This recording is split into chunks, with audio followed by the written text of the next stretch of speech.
Senyores, senyors, benvingudes, benvinguts a la 62a edició de la proclamació del Premi Iluro.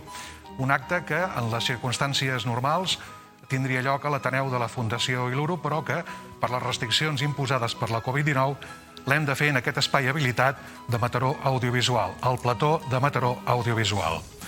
L'acte seguirà la dinàmica habitual de cada any. Ho farem a partir de la intervenció de Roser Salicru, que és la secretària del jurat del Premi. Ella anirà conduint el lliurament del Premi d'aquest any.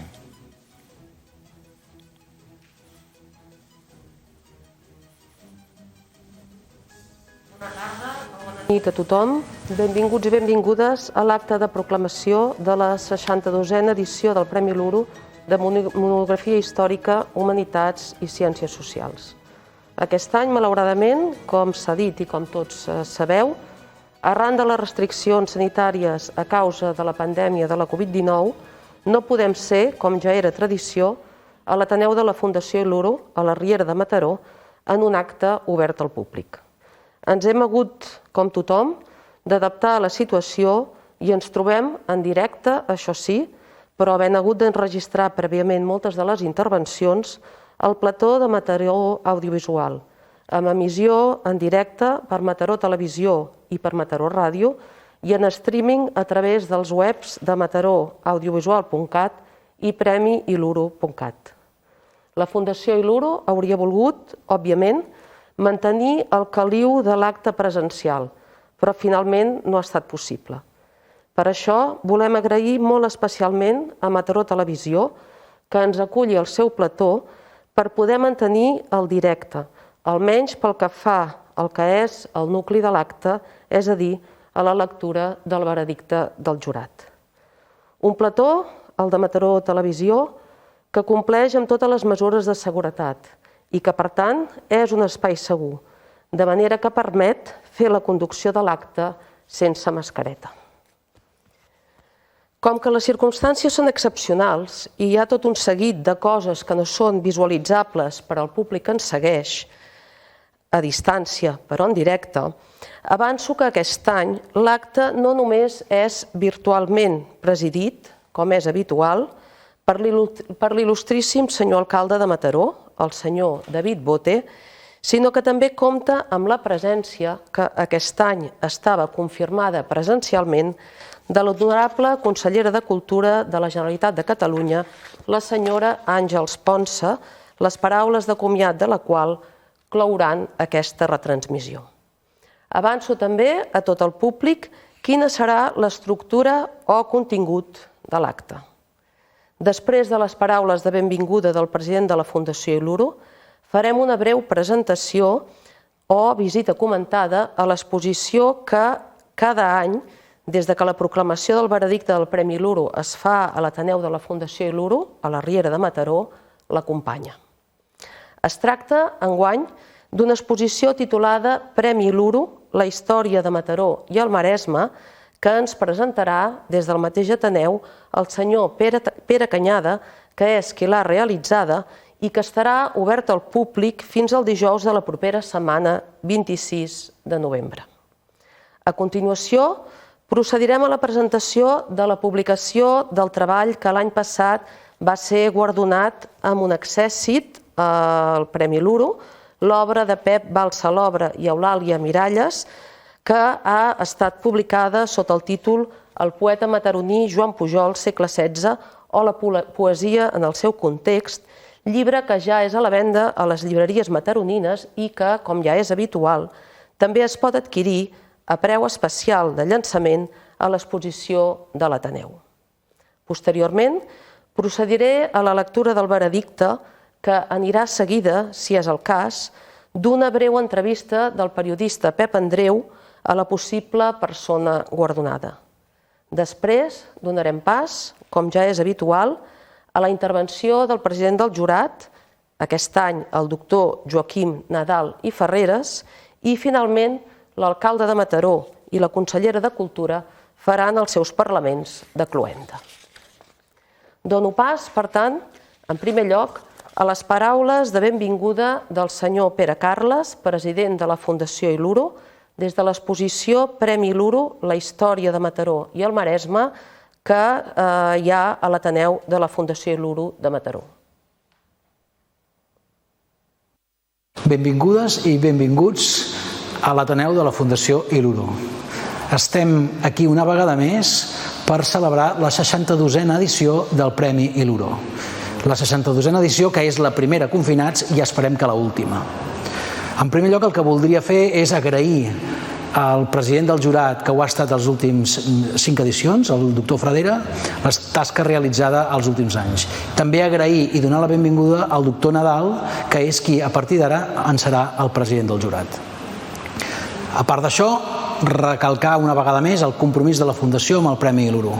Creiem que és una de les peces més importants de la Fundació des de la perspectiva cultural i històrica. Finalment, recordar-vos que a l'entorn del Premi també fem, com cada any, una exposició aquí a l'Ateneu que podreu visitar. Dit això, només em toca donar la paraula a la vicepresidenta de la Fundació i secretària del jurat, la doctora Roser Salicrú. Gràcies. Moltes gràcies, senyor Pere Carles. Intervé a continuació el senyor Pere Canyada per presentar-nos l'exposició Premi Luro, la història de Mataró i el Maresme. Des que l'acte del Premi Luro es fa a l'Ateneu, la Fundació Iluro el que fa és organitzar una exposició que sigui una avantsala, un marc d'aquest acte. Enguany tenim una altra exposició que també és sobre el Premi Luro, que el que acaba sent és una continuació de l'exposició que ja vam fer l'any passat. Si veniu a veure aquesta exposició, el que veureu és que hem exposat a les parets cronològicament el premi. D'aquesta manera es podrà veure totes aquelles monografies, tots aquells estudis posats de manera cronològica, perquè d'aquesta manera podem veure que gràcies al Premi Luro s'ha pogut fer una història des de la prehistòria fins a l'actualitat. Per què? Doncs perquè també hem volgut mostrar alguna part que no és tan visible d'aquest premi, com és, per exemple, com presentaven els participants el seu projecte, el seu estudi.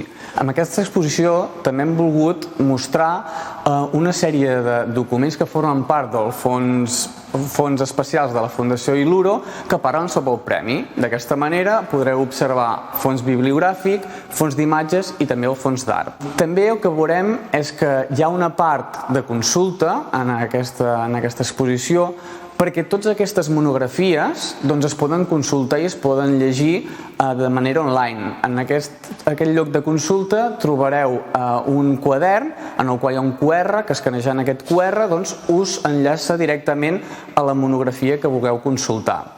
Una part molt interessant també seria les vitrines centrals. Trobarem petites meravelles bibliogràfiques que han consultat. De fet, aquí veureu que totes formen part del nostre fons, el que comentava, el fons bibliogràfic. També què trobarem? Doncs hi trobarem un audiovisual en el qual alguns dels premiats i premiades expliquen un fet curiós o que ells han triat de manera subjectiva de l'any que van presentar-se en aquest premi. La nostra voluntat amb aquesta exposició era donar protagonisme a les monografies premiades, ja siguin com a premi o com a accèssit, però també als autors i autores, aquests historiadors i historiadores que van presentar els seus treballs, però també li volíem donar protagonisme a altra gent que forma part d'aquest premi, com són els membres del jurat i el president del jurat.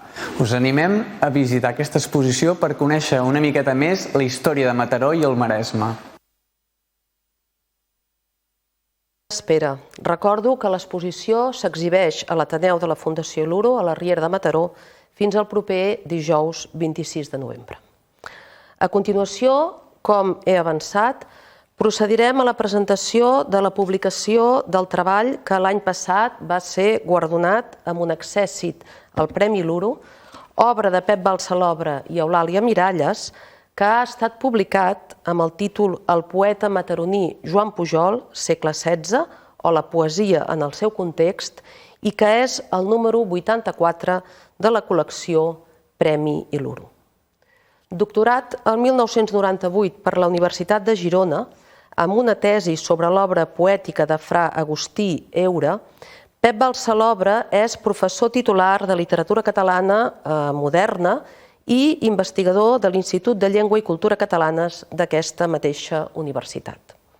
Al seu torn, Eulàlia Miralles es va doctorar per la Universitat de Barcelona el 2001 amb una tesi sobre Antoni Viladamor i la seva història general de Catalunya i és professora titular de Filologia Catalana a la Universitat de València. Són, per tant, especialistes en literatura catalana de l'edat moderna i han treballat plegats en múltiples projectes i publicacions. Entre els més recents hi ha l'obra sobre el poeta mataroní Joan Pujol, que tot seguit ens presentarà en nom de tots dos Pep Balsalobre, un poeta del qual l'any passat tots dos autors també van editar ja conjuntament el cicle Lepantí en un llibre titulat Els poemes de Lepant, publicat per l'editorial Barsino. Pep Balsalobre i Eulàlia Miralles també han treballat conjuntament en l'edició de la poesia i el teatre de Francesc Fontanella, en aquest cas en col·laboració amb Albert Rossich. Té la paraula, en nom de tots dos, en Pep Balsalobre. Bé, vinc a parlar en nom dels dos autors d'aquest llibre, en nom de la doctora Eulàlia Miralles de la Universitat de València i en el meu nom mateix, d'aquest llibre que va obtenir l'accèssit en la convocatòria del Premi de la Fundació Il·luro de l'any passat, 2019, i que ha permès la publicació del llibre, la qual cosa és un acte de justícia, podríem dir, per l'autor, Joan Pujol, el mataroní, aquest mataroní del segle XVI, com també un acte de justícia pels mataronins mateixos, per tal com podran a partir d'ara accedir a un coneixement millor de la seva història cultural antiga. És un acte just i necessari, doncs, publicar aquest llibre pel coneixement d'una figura clau del Renaixement català. Una figura clau, com aniré explicant a continuació.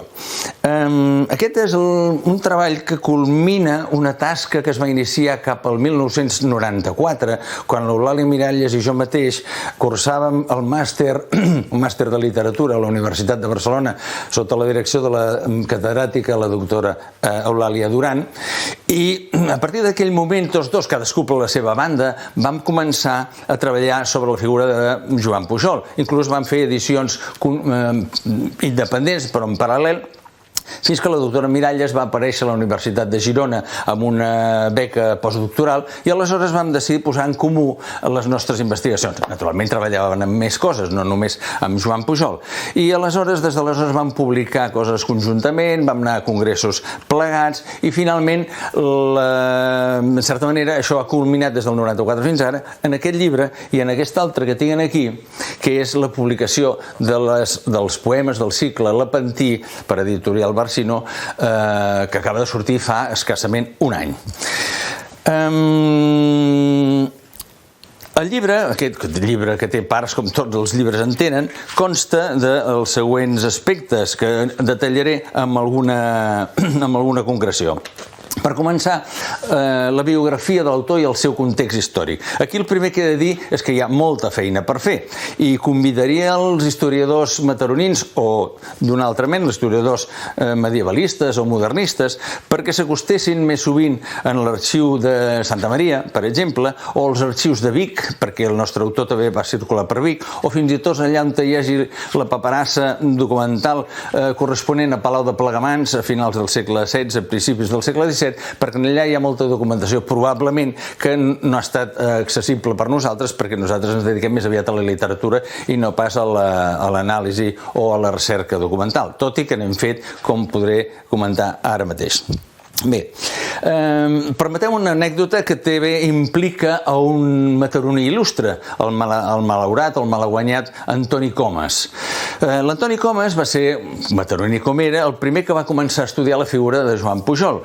I, com pot passar a qualsevol ésser humà, un dia, prenent notes de dades de la poesia de Joan Pujol, es va equivocar. I allà on deia que va presentar un poema en un certamen de 1580 1583 va trabucar els números i va escriure que era un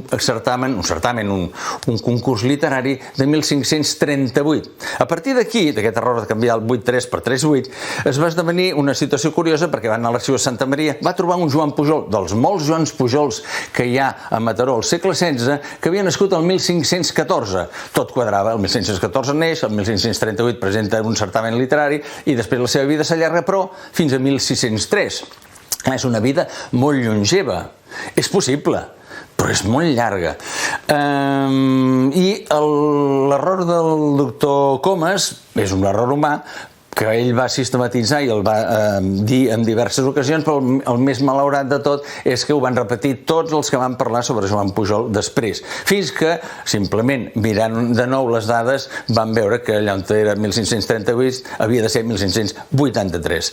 A partir d'aquí i de les dades que vam trobar a l'Arxiu del Seminari de Barcelona, l'Arxiu Diocesà de Barcelona, van veure que hi havia un Joan Pujol que s'ordenava sacerdot el 1552. Com que la gent s'ordenava sacerdot amb 24 anys, era més o menys fàcil tornar a Santa Maria, buscar documentació i van veure efectivament un Joan Pau Pujol que havia nascut el 1532. 24 anys després s'ordenava sacerdot. Un tal Joan Pujol. Era el mateix? No era el mateix? En principi semblava que era una possibilitat, només que ell utilitzava només part del seu nom, no el nom compost.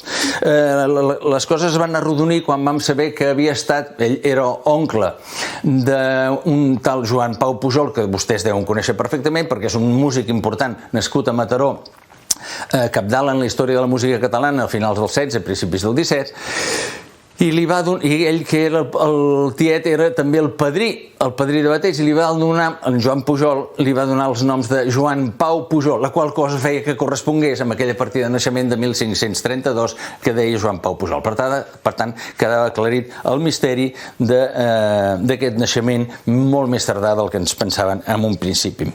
Pel que fa al seu context, pel que fa a la circulació del nostre personatge, no es va quedar tota la vida a Mataró. És veritat que el 1573 encara hi era, quan es va publicar un seu llibre, concretament aquest, que aquí tinc una portada d'un full, un seu llibre, el 1573, imprès, com dic, diu aquí exactament que és prevere de Mataró, i per tant entenem que circula encara per la ciutat, però també el trobem poc després a Vic, perquè exercia algun càrrec eclesiàstic que no hem pogut precisar a la catedral de Vic. El trobem a Palau de Plegamans, el 1603, perquè des de Palau de Plegamans diu que envia un poema a un altre certamen literari, a un altre concurs literari, i és l'última dada que tenim d'ell. No sabem si va morir poc després, molt després, o aquell mateix any de 1603. En tot cas, hi circula naturalment per Barcelona en diverses ocasions. Justament a Barcelona, en Joan Pau Pujol pertany a un cercle enormement interessant, un cercle que apareix comandat, liderat, per dir-ho així, amb un noble dels més importants del país, un dels pocs que s'ha quedat a Catalunya, diríem, perquè el major part han marxat a l'administració de la monarquia, que és Jeroni de Pinós, de la família dels Pinós. Doncs bé, al voltant de Jeroni de Pinós hi circula un seguit de personatges que ell sembla liderar, com per exemple Joan Pujol, al qual ell va dedicar, com diu en el nostre llibre que tenim aquí, és la línia que queda just a sota del quadre negre, que diu dirigida a Jeroni de Pinós. Al voltant de Jeroni de Pinós i de Joan Pujol apareixen personatges d'enorme importància a la segona meitat, intel·lectuals de gran importància a la segona meitat del segle XVI, com poden ser Lluís Joan Vileta. Lluís Joan Vileta és un teòleg, és professor a la Universitat de Barcelona, és lulista, és catedràtic de l'Escola Luliana de Barcelona, és assessor teològic del bisbe de Barcelona quan va al Concili de Trento, publica diverses obres teològiques en llatí amb raó d'aquesta circumstància i a més és un personatge molt interessat en la interpretació, la difusió i comentari de les obres d'Ausiàs Marc. Per tant, és un home molt complet, amb un gran prestigi, perquè havia editat diverses obres de Ramon Llull, un personatge important a l'Europa de l'època, de finals del segle XVI, i per tant un personatge molt a tenir en compte. Lluís Joan Vileta, a més, al voltant de Lluís Joan Vileta, de Joan Pujol i de Jeroni de Pinós, hi ha personatges com, per exemple, el militar sard de l'Alguer, d'expressió catalana, però que escriu en castellà, anomenat Antoni Lofraso, que va publicar un parell d'obres en castellà a Barcelona, Hi ha també el rossellonès Francesc Compte, que va escriure una mena d'història i descripció dels comtats de Rosselló, Cerdanya i Conflent. I hi ha també un personatge més obscur, més difícil d'identificar, anomenat Jeroni Costiol, que sabem que va traduir un parell d'obres del toscà, de l'italià, al castellà i que es van publicar a Barcelona el 1572. Tots aquests personatges estan interconnectats i sembla que tots estan dirigits o estan sota la protecció, d'alguna manera, del noble Jeroni de Pinós. El conjunt de l'obra completa de Joan Pujol consta de dos grans testimonis. Una edició impresa el 1573, de la qual acabo de mostrar la portada, el 1573, que conté un bon gruix d'obra catalana, i després un manuscrit que es conserva a París, a la Biblioteca Masarina. No em pregunteu ara per què és a París, perquè seria molt llarg d'explicar, però que es conserva a París, que conté tot allò que va publicar el 1573, més altres coses que va compondre Joan Pujol posteriorment i alguns poemes castellans. Bé, per tant, tenim aquests dos testimonis en vida de l'autor, o molt poc posteriors, com podria ser el manuscrit de París. L'activitat, diguéssim, d'estudi sobre la figura de Joan Pujol comença amb una edició que es fa per part d'un professor alemany, Karl-Heinz Anton, que el 1570, en edició 62, a la col·lecció Antologia Catalana, va publicar la primera edició completa de l'obra catalana. A continuació hi ha els estudis del professor Antoni Comas, que va publicar justament l'edició facsímil que els acabo de mostrar, formant part de l'acte commemoratiu del 400 aniversari de la Victòria Lepantina, que va tenir lloc el 1571, i per tant el 1971, entre molts actes, es va publicar aquesta edició facsímil, aquesta edició fotogràfica de l'obra de 1573, de l'edició barcelonina. I finalment hi ha hagut els nostres estudis, els de l'Eulàlia Miralles i jo mateix, que culminen, com deia abans, amb l'edició d'aquesta poesia completa relativa a la batalla de Lepant. També estem treballant amb la mateixa editorial Barsino per publicar l'obra completa en la col·lecció de prestigi dels clàssics catalans, que és els nostres clàssics. I finalment aquest llibre vol, d'alguna manera, recopilar tota la informació no estrictament poètica, sinó tota la informació relativa al poeta, als seus cercles poètics i a una interpretació de la seva poesia dintre del seu context històric.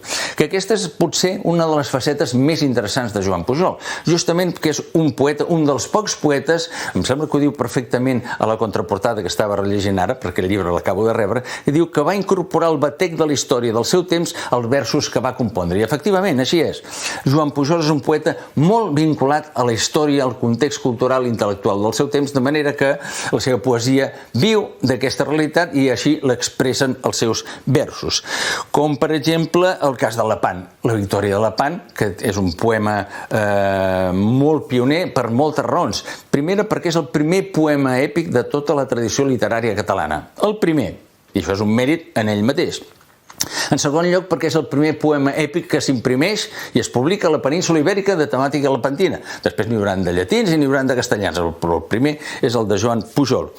Segonament, perquè veu dels autors clàssics canònics del gènere, en primer lloc Virgili i la seva Eneida, però també està molt al cas dels autors del Renaixement, com per exemple també es nota aquí la influència de la poesia èpica de Ludovico Ariosto, el seu Orlando Furioso, per posar un exemple.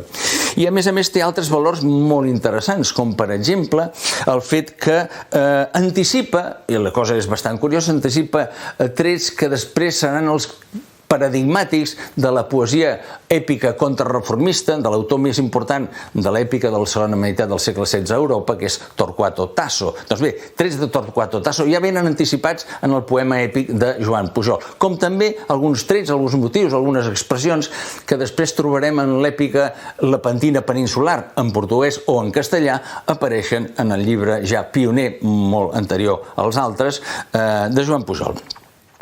Pel que fa a la difusió de Marc, he dit, és important tenir en compte que Ausiàs Marc és un poeta enormement viu al segle XVI, sent un poeta de mitjan del segle anterior, mitjan segle XV. És un poeta molt comentat, molt traduït, molt editat, i Joan Pujol també participa en aquesta avinentesa, sobretot potenciant les lectures i les interpretacions d'un dels seus comentaristes principals, que és precisament el seu amic i mentor, Lluís Joan Vileta, del qual he parlat abans. I finalment podríem dir que també la seva poesia devota, perquè també té poesia religiosa, com a capellà que era, com a prevere, la seva poesia devota, els seus goigs, els seus poemes d'exaltació dels sants i devocions del moment, és un acte de militància entusiasta en la contrarreforma, en aquesta reforma catòlica, després del trencament que es va produir amb Luter als anys 20. Per tant, és una figura enormement interessant en tots aquests aspectes en què viu i veu de la seva història i del seu context. Moltes gràcies, Pep Balsalobra, per aquesta intervenció en nom propi i de l'Eulàlia Miralles sobre el llibre acabat de publicar. Un llibre que, reitero, ja podeu trobar a les llibreries i que, com cada any, es pot adquirir també en oferta de llançament a preu reduït a l'exposició sobre el Premi Luro que hi ha a l'Ateneu de la Fundació Luro.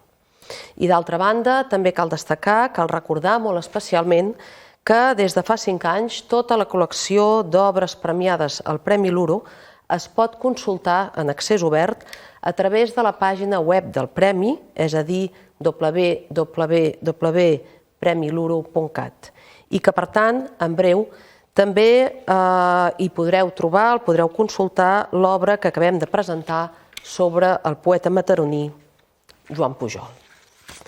Pertoca ara el moment solemne de lectura del veredicte de l'acte del jurat de la 62a edició del Premi Luro. Acte de la reunió del jurat designat per emetre el veredicte sobre les obres que concorren a la 62a convocatòria del Premi Luro de Monografia Històrica, Humanitats i Ciències Socials instituït per la Fundació Luro.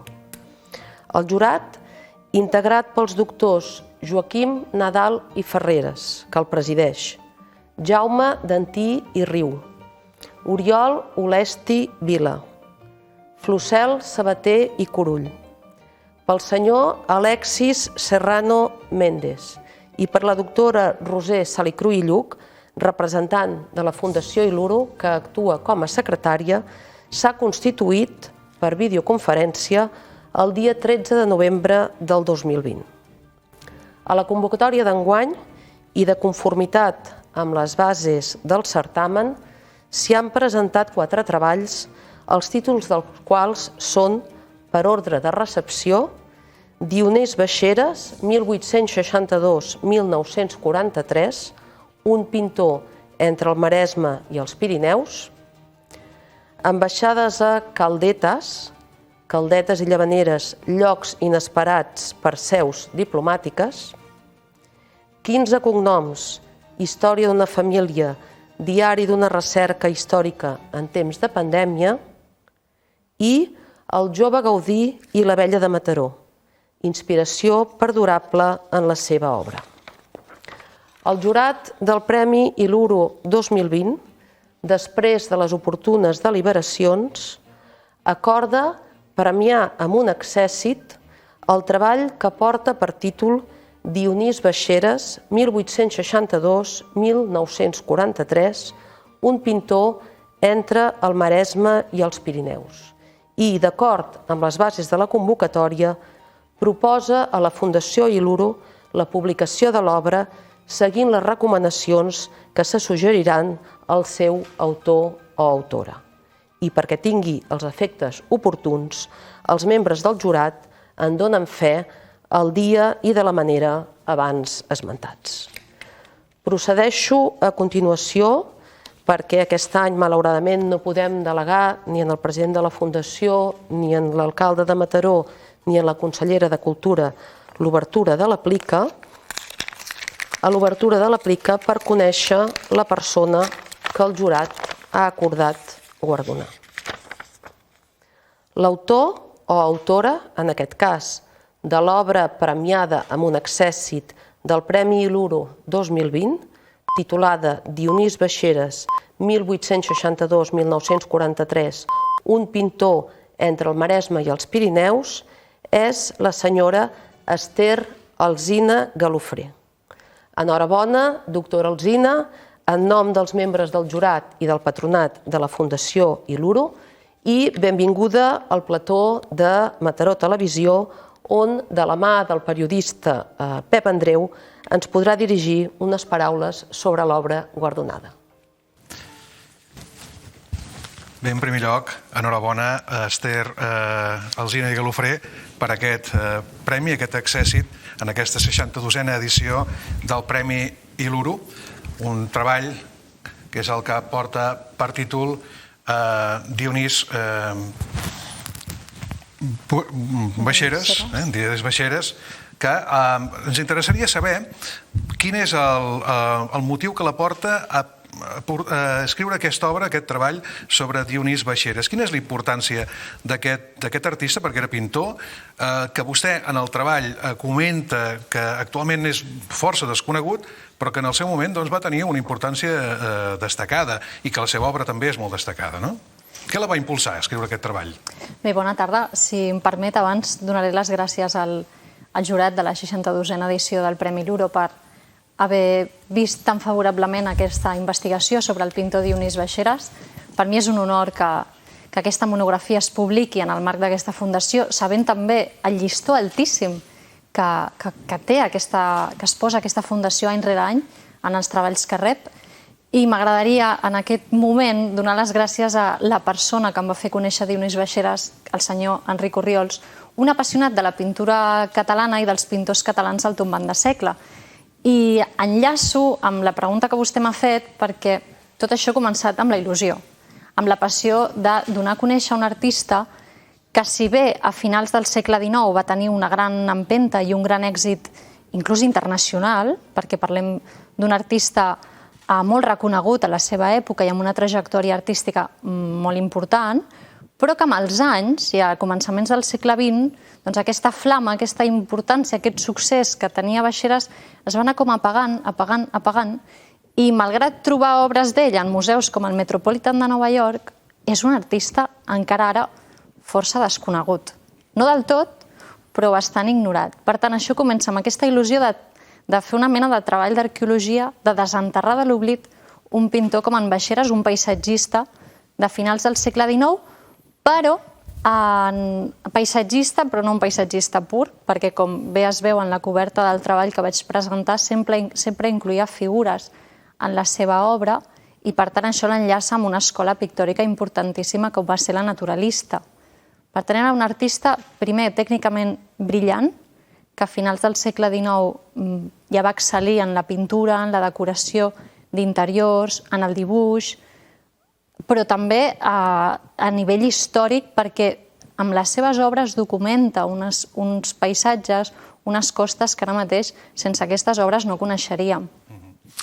Precisament aquest és també el motiu de la següent pregunta i és el fet que l'autor fa diversos treballs, diverses pintures, fins i tot també esbossos, dibuixos del nostre litoral, de la comarca del Maresme. És a dir, ell pinta el món rural, també els Pirineus, fa també obra religiosa, fins i tot històrica, però també té bastanta obra relacionada amb el litoral, amb els temes del mar, marines, i a la comarca del Maresme, Mataró i la comarca del Maresme. Quina és la relació de l'autor amb la nostra comarca? Bé, Dionís Baixeres era un enamorat de la costa i a més va ser deixeble d'Antoni Cava, que era un professor que va tenir a Llotja, a l'escola Llotja, que l'impulsava a pintar del natural.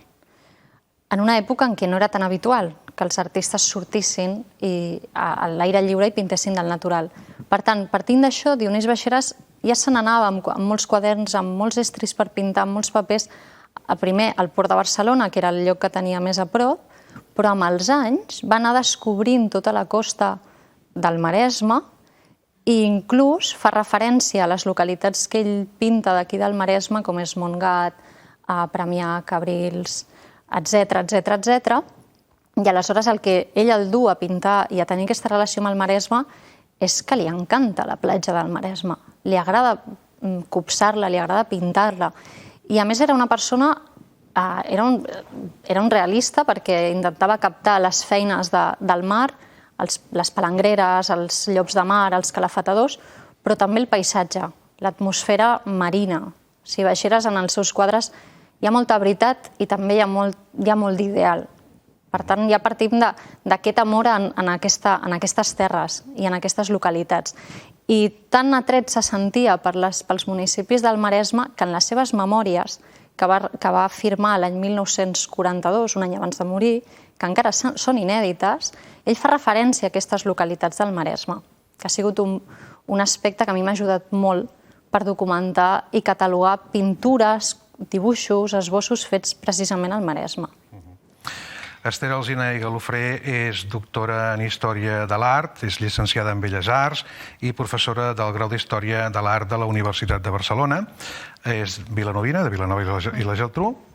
I ens agradaria també que ens expliqués què és el que la va motivar a presentar-se a aquesta edició del Premi Luro. El prestigi del premi? Sí, de fet va ser una suma de molts factors. Hi havia un treball, que era el de Dionís Baixeras, en pes, ara començat fa, no exagero, prop de 10 anys, que va començar tota aquesta aventura, que ha culminat en aquest treball. Va ser el prestigi del premi i sobretot també trobar aquesta connexió entre Baixeras i aquesta comarca. Això em va portar a primer reflectir-ho en un capítol d'aquest treball, que el capítol en qüestió té molt a veure amb el títol, un pintor entre el Maresme i el Prepirineu, o les terres del Pirineu, i aquesta relació amb aquestes costes. Jo coneixia el Premi Luro, sabia dels estudis que s'han publicat arrel del Premi Luro i saber que és un premi, a més, que obre el ventall a la història, a les humanitats, estudis monogràfics centrats en el Maresme o més aviat també que tenen a veure amb aquesta comarca, doncs em va fer pensar que era un bon motiu per presentar-lo. Podríem dir que d'alguna manera l'obra de Dionís Baixeras també ens serveix per descobrir, per conèixer com era el nostre litoral, la nostra costa a finals del segle XIX, principis del XX? Sí, sens dubte, un dels aspectes que jo reivindico moltíssim, a part dels mateixos escrits dels artistes, que per mi és una font fonamental, que més reivindico entre els meus estudiants d'Història de l'Art, sisplau, feu cas als escrits dels artistes, que és la veu principal. Després hi ha les obres. I les obres donen moltíssima informació. En un moment en què la fotografia no era tan habitual com ara, no era tan barata com ara, no tothom tenia accés a les fotografies. Per tant, les obres d'art donen una informació històrica, documental, social també, fonamental per entendre ja no només com eren les costes del Maresme, sinó quin tipus de gent hi havia, com vestien. I això també es tradueix en les pintures que Baixeras feia del món rural. O sigui, és un retrat fonamental per totes aquelles persones que volen estudiar la indumentària dels pagesos de Vic en el 1884, per exemple, o de les palangreres del 1902 a Montgat, perquè n'hi havia. També hi ha algunes referències als seus dibuixos, als seus treballs, descrivint també, retratant, dibuixant carrers de la nostra comarca. Surt el Masnou, per exemple, el Santuari de la Cisa, és a dir, diversos indrets també de la comarca, no només del litoral, sinó també del que són els pobles de la comarca. Sí, de fet a Baixeras li agradava molt observar, mirar, aprendre del natural. Era la seva font d'inspiració, el que anava passant als seus entorns. Un dels dibuixos de Montgat, del Masnou, es va publicar en una revista d'aquella època i això em va fer estirar el fil, perquè gràcies a aquest dibuix vaig conèixer que Baixeras havia exposat diferents dibuixos i esbossos i estudis de carrers i de vistes d'aquí del Maresme en una exposició a principis del segle XX. I això són bons fils per estirar. I a més, Baixeras era un artista que documentava els seus dibuixos. Ell data les seves obres, no totes, però la majoria estan datades, inclús els dibuixos, i les localitzacions geogràfiques. I és un aspecte que cal tenir molt en compte per estudiar un artista. Parlant de documentar-se, com es documenta Esther Alsina i Galofré per fer aquest treball? D'on surten els documents, tota la documentació que troba, que necessita per elaborar-lo? Bé, de fet, ha estat un treball que s'ha cuit molt lentament, durant prop d'un decenni, com he dit abans, i de la mà d'aquest senyor Enric Orriols, que és col·leccionista d'art i que ell portava molt la passió per Baixeres i que me la va encomanar des del principi i em va fer emprendre aquest camí. I a més li estic profundament agraïda per haver-me posat cap a aquest camí de conèixer el Baixeres. Jo vaig partir de zero. Vaig partir de zero i volia arribar molt lluny. El més lluny possible. Volia saber tot del Baixeres. Volia que fos gairebé de la meva família. Aleshores, el primer que vaig fer va ser anar a la Reial Acadèmia Catalana de Belles Arts de Sant Jordi, on es conserva el manuscrit de les seves memòries, encara inèdites. Que a més hi ha el manuscrit, però algú també les va transcriure en el seu moment, cosa que és molt més fàcil per estudiar-les. Vaig partir d'aquí, de les seves memòries. De nou, enhorabona, Esther Alsina i Galofré, per aquest èxit en aquesta 62a edició del Premi Il·luro. Moltes gràcies. En efecte, enhorabona de nou, doctora Alsina, i moltes gràcies també per la vostra col·laboració, en aquest cas especialment d'en Pep Andreu. A continuació, donarem pas a la intervenció del president del jurat del Premi Il·luro 2020, el doctor Joaquim Nadal i Ferreres, que, com s'ha dit, aquest any s'ha incorporat al jurat com a president en substitució del doctor Josep Maria Fradera Barceló. Joaquim Nadal és catedràtic emèrit d'Història Contemporània de la Universitat de Girona. Prèviament, havia estat professor de la Universitat de Liverpool i de la Universitat Autònoma de Barcelona i actualment és director de l'Institut Català de Recerca en Patrimoni Cultural, que té seu a Girona. Ha realitzat estudis sobre la història de Catalunya, la història econòmica de Catalunya i Espanya i la història de la ciutat de Girona. Les seves línies actuals de recerca se centren en el patrimoni cultural històric, la gestió del patrimoni, l'art en situacions de conflicte i la patrimonialització de les ciutats portuàries. En aquests àmbits, les seves darreres publicacions són Patrimoni i guerra, Girona 1936-1940, amb Gemma Domènech i Casadevall, Joan Sobies Galter, 1897-1984, Dues vides i una guerra, Rafael Masó, arqueòleg, amb Rosa Maria Gil i Tort, La ciudad y el mar, estudio sobre una relación sólida en un medio líquido, Els Ateneus a Catalunya, Sociabilitat i catalanisme popular, en col·laboració amb Montserrat Duc, i després d'un llarg parèntesi també ha tornat als seus orígens investigadors, és a dir, a l'estudi del segle XVIII, la Guerra de Successió i les seves conseqüències, matèria sobre la qual ha publicat durant els darrers anys diversos estats de la qüestió. D'altra banda, també ha publicat diversos llibres autobiogràfics, com ara Fent tentines per la vida, Testimoni de càrrec, 20 anys al servei de Catalunya, 1993-2012, el llibre d'anàlisi i reflexió sobre la situació política actual a Catalunya titulat Catalunya, mirall trencat, o, en darrer terme, Històries d'alcalde, Girona 1979-2002. És obvi que, més enllà de la seva solvent trajectòria acadèmica i de recerca, Joaquim Nadal i Ferreres és conegut també pel seu vessant polític com a alcalde de Girona, conseller de la Generalitat de Catalunya i diputat al Parlament de Catalunya. Té ara la paraula com a president del jurat del Premi Il·luro 2020. Amigues i amics, com a president del jurat del Premi Il·luro, us saludo a totes i a tots els que ens esteu seguint per Televisió de Mataró i a totes les persones que esteu interessades en aquest acte que és tan i tan important pel Maresme, per Mataró, per la cultura, per tot Catalunya. Quan el president i quan la Roser Salicru del patronat de la Fundació Il·luro em van proposar de presidir el jurat, em vaig endur una gran alegria i, per tant, en primer lloc vull agrair-los que em proposessin de presidir aquest jurat, perquè per mi era com una connexió amb els meus orígens com a historiador. I em portava cap als primers anys 70, quan jo vaig acabar la carrera i començava a treballar amb temes d'història del segle XVIII. I la veritat és que el Premi Iluro, que havia començat l'any 59 i que va començar en la primera convocatòria amb un desert, és a dir, sense premi, havia adquirit ja una velocitat de creuer i hi havia algunes obres que eren d'autèntica referència pel món de la historiografia. En el meu cas, per exemple, jo em vaig fixar en el llibre d'en Joaquim Llobet sobre el pas de Mataró de vila a ciutat i a cap de corregiment, i com que jo estava fent una cosa sobre Girona durant la Guerra de Successió, em va ser un model.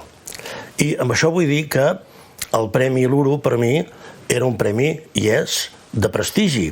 I incorporar-me a mi com a president era com fer-me un favor, era un regal que em feia la Fundació Iluro proposant-me de presidir el jurat. I he de dir que estic molt content, que estic molt agraït al president i a la secretària del jurat perquè m'han ajudat en totes les gestions, i he de dir també que jo hi tinc un vincle una mica personal, perquè el meu oncle Jordi Nadal Oller, prestigiós catedràtic d'Història Econòmica, ara ja de 90 anys d'edat, una vegada va guanyar el Premi Iluro amb un treball sobre la immigració francesa que havia escrit amb l'Emili Giral, i després, durant diversos moments, va presidir el jurat i va participar del que feia la Fundació Iluro amb el premi. De manera que tot plegat m'ajudava a situar-me en un context en el que jo havia de dir que sí, com fos, i a més havia de sortir en aquest acte d'avui dient en primer lloc que la col·lecció de més de 80 títols d'aquests 62 premis que s'han convocat és ben bé una gran biblioteca mataronina d'història. Però no és només una gran biblioteca mataronina d'història, sinó que és una biblioteca d'història de Catalunya. I, per altra banda, a mi se'm barrejaven en l'imaginari noms com tan significats com el de Ferran Soldevila prologant algun dels llibres premiats, o com el de Joan Mercader també prologant algun dels llibres premiats, o el mateix Jordi Nadal Oller, que també en va prologar un. Tot això a mi m'empenyia a sentir-me entusiasmat de formar part d'aquest jurat i de participar avui en aquest acte. M'hi han ajudat, i m'hi han ajudat amb una enorme professionalitat i amb una gran capacitat, tots els membres del jurat. En Jaume Dantí, l'Oriol Olesti, l'Alexi Serrano, la Roser Salicru com a secretària, el Flocel Sabater i jo mateix hem estat col·laborant en un debat que va ser fructífer i que va ser fàcil. Tots, uns als altres, ens van posar les coses fàcils i vam arribar a la conclusió, que ara ja heu conegut en el desplegament d'aquest acte, ara fa una estona, amb un veredicte que ha acordat premiar amb un accèssit el treball de l'Ester Alsina sobre el pintor Dionís Baixeres. Dionís Baixeres és un pintor bàsicament de Barcelona, molt vinculat al Cercle Artístic de Sant Lluc, abans molt vinculat a l'Escola de Llotja, un pintor que en Francesc Fontbona n'ha dit un plàcid naturalista, és a dir, un pintor que cavalca entre l'Escola d'Olot i alguns naturalistes del paisatgisme català, i, per altra banda, és un pintor d'èxit que va acudir a la pràctica totalitat dels salons de les exposicions de Barcelona, també de Madrid, però sobretot de París, i és un pintor que pinta Barcelona, pinta el Maresme i pinta el Pirineu. És un pintor que fa estades a Camprodon i pinta paisatges rurals, és un pintor que rep encàrrecs de molt de prestigi, per exemple, al Seminari de Barcelona, o al Paranil de la Universitat de Barcelona, o a la cúpula del Saló de Sant Jordi, i per altra banda rep un encàrrec d'un gran atractiu que és pintar els paisatges urbans de Barcelona a l'entorn del que havia d'acabar sent després la Via Laietana. I pinta, fa uns dibuixos que són molt potents, que ens recorden com era l'urbanisme barceloní abans de l'esventrament de la Via Laietana en aquella operació que va representar una modificació tan sensible i que portava tot Barcelona des de la plaça Urquinaona cap al mar amb aquella potència d'una avinguda molt gran que obria la ciutat medieval pel mig. Tot això és el que pinta Dionís Baixeres, però pinta també Montgat, pinta Mataró, pinta Arenys, pinta Teià, pinta Premià, pinta Sant Pol i té algunes marines de paisatges mariners, de pescadors, de remendadores que estan a la platja, que ajuden els marits pescadors, i jo crec que això ens aporta una visió vinculada amb Mataró i amb el Maresme que ho fa atractiu. Però també vam creure que, seguint la tradició del premi i seguint la petjada de prestigi que ha deixat el premi al llarg de tots els anys que ha existit des de 1959, el que havíem de fer era mantenir un rigor extrem i tenir molt clar que, tot i que és evident que sempre en tots els premis literaris i en els premis històrics és millor premiar que no premiar, també és molt millor premiar allò que és molt segur i val molt la pena i no premiar o simplement premiar amb un accèssit, que és el que hem fet en aquest cas, una obra que és rellevant, que es desprèn d'una tesi doctoral, però que és susceptible d'alguna millora per tal d'incorporar-se en la biblioteca de prestigi que és la biblioteca del Premi Iluro. I això és el que farem, parlarem amb l'autora i li demanarem que reforci alguns aspectes, que hi afegeixi més contingut vinculat amb el Maresme i amb Mataró, que hi posi algun text literari més i un context històric que ajudin a comprendre millor la figura d'aquest pintor, i d'aquesta manera crec que tindrem arrodonit un llibre possible per a la convocatòria de l'any que ve. I, per altra banda, jo he seguit el premi des de sempre i he seguit les diferents intervencions dels presidents de jurats i he d'esmentar molt concretament el Josep Maria Fradera, perquè en Josep Maria Fradera, que és amic meu, vaja, som amics, i em va ajudar a decidir-me un cop ell i la Roser Salicru em van contactar per proposar-me a la presidència del jurat, doncs li he d'agrair al Josep Maria Fradera l'empenta que em va donar i els consells que em va donar i com ell s'explicava en la festa de proclamació de l'any passat i com insistia en diverses qüestions. Una, la problemàtica del món dels joves que estudien ara història i que a l'hora de publicar es troben condicionats per un sistema de meritocràcia indexada que provoca que determinats camins de publicació no siguin prou satisfactoris per puntuar, per fer carrera. Però, per altra banda, és evident que l'altra qüestió que en Josep Maria Fradera apuntava és d'una gran importància, però jo crec que, ell mateix ja ho deia, és un debat superat. No hi ha història local i història general, no hi ha un tipus d'historiografia i un altre de diferent, tot és història. I, com ell deia en la intervenció de l'any passat, és evident que a França, a Itàlia, a Anglaterra, als països nòrdics, monografies de caràcter local són locals perquè tracten d'un poble petit, però no són en absolut locals perquè la metodologia que utilitzen, els problemes que aborden i les solucions que plantegen, les interpretacions que plantegen, són d'abast més general. Per tant, el valor no és lo local, sinó justament la dimensió universal d'un estudi d'història que es focalitza en un lloc concret, però s'extén al conjunt de la problemàtica historiogràfica. I això jo ho vaig viure, per exemple, en les meves oposicions a càtedra, quan en algun moment jo presentava un projecte d'investigació dient-ne un treball de microhistòria. I el president del tribunal em va dir, escolti, deixis de punyetes. La microhistòria és una camama. Després s'ha tornat a posar de moda i és veritat que ara, per exemple, Itàlia té un cert reconeixement. Però allò que importa, sobretot, era l'argument d'aquell president del meu tribunal d'oposicions que em deia no posis l'accent en el caràcter local, posa l'accent en el caràcter d'aportació historiogràfica. Què vols explicar? A quines preguntes vols respondre? És igual que això passi a Girona, a Mataró, a Barcelona o en un altre lloc. Fes el context general, explica la història del conjunt, explica tot el que això representa i després ho situes en el context concret, geogràfic, territorial, sociològic, etc. Però és molt evident que la història és única, és integral, és total. és el que deien també els de l'escola que reivindicava en Josep Maria Fradera quan parlava el Fernand Brodel, la història total és allò que de veritat importa, però construïda sovint des d'aspectes molt concrets i molt locals que ens ajuden a tenir una dimensió tangible, perceptible d'allò que és i d'allò que representa un fenomen concret en un lloc concret.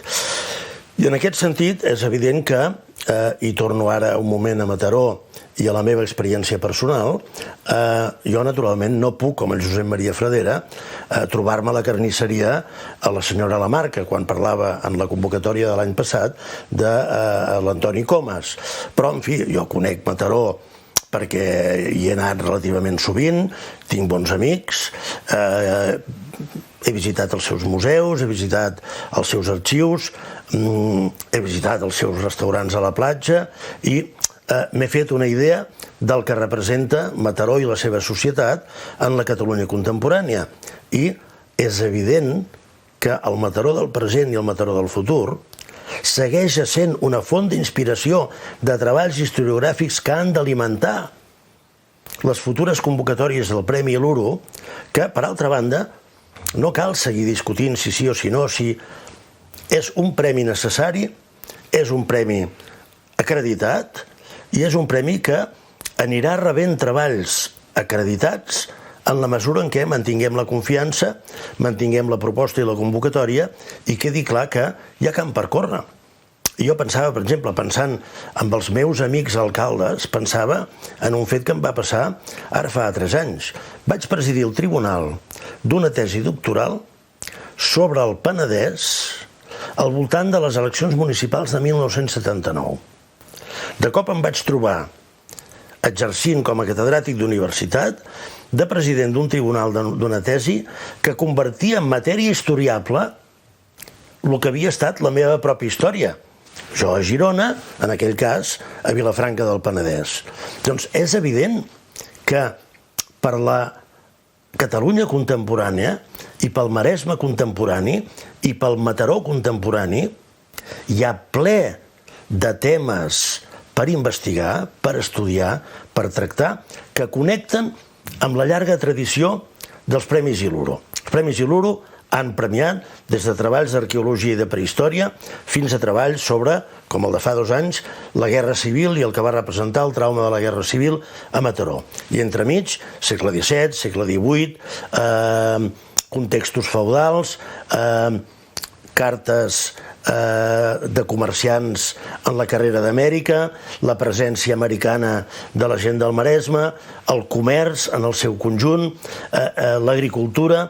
Tot això són temes que han sigut tractats i recollits en la vastíssima bibliografia mataronina i dedicada al Maresme dels Premis Iluro. Però, i els canvis més recents, i la immigració, i la transformació de l'agricultura, i la industrialització de l'agricultura, i una agricultura intensiva vinculada al mercat de la flor o de l'hortalissa, i el cooperativisme agrari, i el sindicalisme agrari, i la Unió de Pagesos, i els personatges que impulsen aquests fets, i els canvis polítics, i la superació del franquisme, i el franquisme en ell mateix i la repressió que comportava, i els inicis en la clandestinitat de la lluita contra el franquisme, i el desplegament d'una societat nova democràtica en un context democràtic en el que es comencen a sospesar els canvis socials que s'han produït en la societat catalana i també en la societat del Maresme des dels anys de la immediata abans Guerra Civil fins a l'actualitat. I són canvis molt profuns, i són canvis que mantenen les arrels del passat, però apunten a noves tendències. I aquestes noves tendències són les que a mi em sembla que són perfectament matèria historiable per les convocatòries de futur del Premi Iluro. I crec que amb aquestes 4 o 5 referències que jo he fet de temes molt contemporanis, n'hi ha prou per fer un repertori, una relació del camp per córrer que ens queda per gent que en l'entorn de les universitats catalanes vulgui i pugui treballar temes historiables vinculats al Maresme, a Mataró, al conjunt de Catalunya i ho tractin en la perspectiva de les bases de la convocatòria del Premi, que diu que, focalitzat sobre el Maresme, s'ha de poder tractar el fenomen com a conjunt i que, a més, més enllà de la història estricta, naturalment hi cap tot l'àmbit de les ciències socials. Deia Fradera, naturalment la història també és una ciència social, però també totes les altres aportacions en el terreny de les humanitats, literatura, història de l'art, etc. Queda, insisteixo, molt camp per córrer. No s'exhauriran les matèries per treballar els joves investigadors al voltant del que representa les bases del Premi Iluro, i en aquest meu primer any com a president del jurat torno a reiterar, primer, el meu agraïment al president de la Fundació, a la secretària del jurat, en Josep Maria Fradera, als companys del jurat i a tots vostès que ens han estat seguint i que continuaran seguint aquest acte, perquè es facin a la idea que el jurat ha sigut estricte, rigorós, però alhora conscient que l'aposta que any darrere any fa la Fundació Iluro pel Premi Iluro és una aposta sòlida que crea els fonaments per interpretar el passat, per actuar en el present i per projectar-se cap al futur. Bé, doncs, després de la intervenció del president del jurat del Premi Iluro 2020, encarem ja la recta final d'aquest acte amb els parlaments de cloenda. En primer lloc, cedeixo la paraula a l'il·lustríssim senyor David Bote, alcalde de Mataró. L'Estela veig que gran claretat llança, qui us guiarà del ponent molt segura. Seguiu, seguiu vostra aventura. Aquests versos són de Joan Pujol, poeta mataroní del Renaixement i objecte protagonista del treball guanyador del Premi Iluro 2019. Poc, de fet, gens ens podíem imaginar, ara fa un any, que avui estaríem enmig d'una pandèmia mundial que ha trastocat del tot les nostres vides. Per llevar a la pràctica, com explica un altre Premi Iluro, Joan Jiménez Blasco, en el seu treball Mataró a la Catalunya del segle XVII, celebrem de manera telemàtica l'edició d'enguany. Per evitar l'udany, se pot que bé acerca de les noves se tenen del mal contagiós si han tancat tots els portals de la present vila. Com llavors, per combatre el mal contagiós, cohabitem amb restriccions i limitacions necessàries per protegir la salut. Restriccions dures que tenen i tindran un gran efecte tant a la nostra vida com a la nostra economia. A la vida, per la part més òbvia, la salut de les persones. Novament vull enviar una forta abraçada a totes aquelles persones que hagin perdut un familiar o un amic i força i ànim a aquelles que estiguin a casa en quarantena. A la vida, perquè les persones necessitem del contacte i el caliu social, perquè necessitem certeses, perquè la por és una molt dolenta consellera capaç de treure el pitjor de les nostres societats. A l'economia, amb múltiples activitats tancades, com per exemple teatres, sales de concert o les acadèmies, entre d'altres. Vull aprofitar el lliurament del Premi Iluro d'enguany per enviar força i coratge a tot el sector de la cultura de la nostra ciutat. La cultura, aliment de l'ànima i fet distintiu dels éssers humans, avui és imprescindible. El darrer acte del Premi de Poesia Aventura Ametller va ressaltar una paraula, resistència. Avui l'hem de recordar, l'hem de repetir i l'hem de sentir. Per això també és important aquest acte, encara que es celebri de manera telemàtica. Agraeixo, doncs, enguany d'una manera especial a la Fundació Iluro la seva organització. Acabo com he començat. L'Estela veig que gran claretat llença, que us guiarà del ponent molt segura. Que res ens arrabassi l'esperança i que aquesta ens guiï a bon port.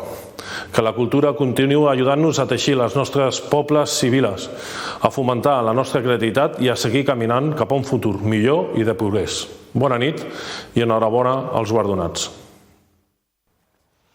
Moltes gràcies a l'alcalde de Mataró i finalment ens adreçarà unes paraules l'honorable senyora Àngels Ponsa, consellera de Cultura de la Generalitat de Catalunya. Molt bon vespre. senyor David Boter, alcalde de Mataró, senyor Pere Carles, president de la Fundació dels Premis Iluro, membres del jurat, senyor Joaquim Nadal, president del jurat, i a totes les persones que ens acompanyeu a través d'aquesta celebració telemàtica del 62è Premi Iluro. De fet, em fa molt contenta ser aquí amb vosaltres, encara que sigui d'aquesta forma telemàtica, que és com ens estem acostumant a fer molts dels actes culturals, per no deixar-los de fer, perquè no els hem de deixar de fer, hem de mantenir la tossuderia de si cal reprogramar-los o fer-los en formes que avui les noves tecnologies ens ho permeten, però no hem de deixar de fer-los. Per tant, contenta de ser aquí amb vosaltres, tot i que també us he de dir que qui hauria de ser aquí i qui hauria d'estar adreçant-vos aquestes paraules hauria de ser el molt honorable president Torra, que s'hi havia compromès, si no fos que, com bé sabeu, ha estat inhabilitat injustament en defensa de la llibertat d'expressió. És ben sabut que aquest premi es va crear quan la cultura catalana maldava, la cultura del país maldava per assolir la seva normalitat, perquè si tirem 62 anys enrere tots podem imaginar-nos el moment que patien la cultura en aquells anys, la cultura catalana perseguida per totes bandes. Per tant, és una fita arribar fins aquí i haver mantingut i haver tirat endavant més de 80 llibres publicats, el nostre reconeixement, el reconeixement del Departament de Cultura a tots aquests historiadors, premiats o no, però que hi han participat i que hi han abocat la seva tasca abnegada i metòdica en el silenci dels arxius. El Maresme és una de les comarques més historiades de Catalunya i una cosa així no s'improvisa, sinó que ve de valors com la constància, la tossuderia, que són definidors d'aquests premis Iluro. Per això també la Generalitat va reconèixer amb la Creu de Sant Jordi l'any 2009 la trajectòria d'aquests premis. L'acte d'avui és també un acte de resiliència.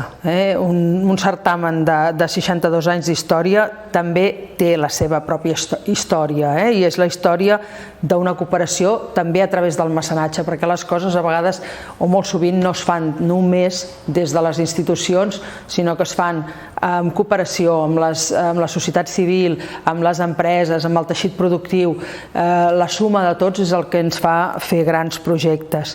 Finalment, jo vull donar-vos les gràcies en nom del Departament de Cultura, en nom del Govern, per aquesta tenacitat, per la tasca titànica de crear i difondre coneixement, que tan valuós ens és, perquè, de fet, el coneixement i també les reflexions històriques constitueixen, d'alguna manera, les nostres arrels com a poble i com a ciutadania.